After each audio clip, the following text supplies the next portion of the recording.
അപ്പോൾ ഇതൊരു ഈദ് പെരുന്നാളിലെ ചെറിയൊരു വിഷ്വൽസ് ആണ്. അപ്പോൾ ഇത് ഞങ്ങൾ പള്ളിയിലേക്ക് പോയി നിസ്കാരം കഴിഞ്ഞ് വന്നു. പിന്നെ അത് കഴിഞ്ഞിട്ടുള്ള ഈ വിഷ്വൽ ഇത് മാൻഡറ്ററിയാണ് പെരുന്നാൾ പൈസ. പെരുന്നാൾ പൈസയ്ക്ക് എടുത്ത് നമ്മൾ നേരെ വിട്ടത് ഞങ്ങളുടെ വീടിൻ്റെ അടുത്തുള്ള ഒരു അത്യാവശ്യം നല്ലൊരു ബ്രിഡ്ജുള്ള സ്പോട്ടാണ്. അവിടെ ഞങ്ങൾ ഫോട്ടോസ് ഒക്കെ എടുക്കാൻ പോയി. ഫോട്ടോ ഒക്കെ എടുത്ത് ഞങ്ങൾ തിരിച്ച് വരുന്ന വഴിക്ക് ഇത് ഞങ്ങളുടെ പണ്ടത്തെ നൊസ്റ്റാൾജിക് മെമ്മറിയാണ്.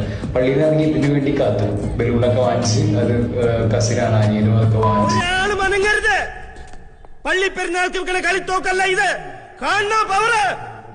അങ്ങനെ ദാറ്റ് മാൻഡറ്ററി പെരുന്നാളിൽ വാങ്ങിയ കളിത്തോക്കുമായി അത് ചീറ്റിപ്പോയി.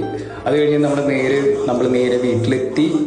നമ്മുടെ മെയിൻ പെരുന്നാൾ ഡിഷായിട്ടുള്ള ബീഫ് ബിരിയാണി മിക്സ് ചെയ്യുന്ന ആ ഒരു ഷോട്ടാണ് നിങ്ങളിപ്പോൾ കണ്ടുകൊണ്ടിരിക്കുന്നത്. അപ്പോൾ ബൈസിന് നല്ലൊരു വർക്കൗട്ടായിരുന്നു. നല്ല രസമുണ്ടായിരുന്നു, പെയിൻ ഉണ്ടായിരുന്നു, നല്ല രസമായിരുന്നത്. കാണുന്ന പോലെയല്ല, നല്ല രസമാണത്. അത് കഴിഞ്ഞ് വീട്ടിലെ ഫാമിലി മെമ്പേഴ്സ് അവരൊക്കെ ആയിട്ട് ഇങ്ങനെ ഫുഡ് മിക്സ് ചെയ്യുന്നതിൻ്റെ ഇടയ്ക്ക് ഇങ്ങനത്തെ ഭാഷകൾ പറയുന്ന ആ വിഷ്വലാണ് നിങ്ങളിപ്പോൾ കണ്ടുകൊണ്ടിരിക്കുന്നത്. അങ്ങനെ കഷ്ടപ്പെട്ട് ചിക്കൻ 65 പാത്രത്തിലുണ്ടാക്കിയപ്പോൾ ബാക്ക്ഗ്രൗണ്ടിൽ പൊട്ടാസ് തോക്ക് വെച്ച് പൊട്ടിച്ചുകൊണ്ടാണ് ഞാൻ ഇട്ടില്ല. ഓക്കെ. അപ്പോൾ നമ്മുടെ ഇതിൻ്റെ സ്പെഷ്യലാണ് ചിക്കൻ 65. ബീഫ് ബിരിയാണിയാണ് നേരത്തെ മിക്സ് ചെയ്യുന്നത് നിങ്ങൾ കണ്ടത്. ഇത് ചിക്കൻ 65.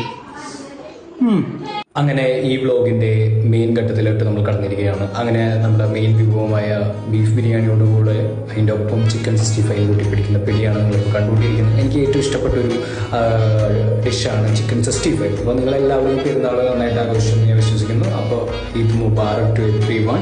അത് കഴിഞ്ഞ് ഫുഡൊക്കെ കഴിച്ച് കഴിഞ്ഞിട്ട് ഒരു പഴയ ഓർമ്മകൾ, ഫുട്ബോൾ കൊണ്ടുള്ള ഓർമ്മകൾ അയർക്കുന്ന ഒരു വിഷയമാണ് നമ്മൾ കണ്ടുകൊണ്ടിരിക്കുന്നത്. അപ്പോൾ anyway this is all for today and thank you and by.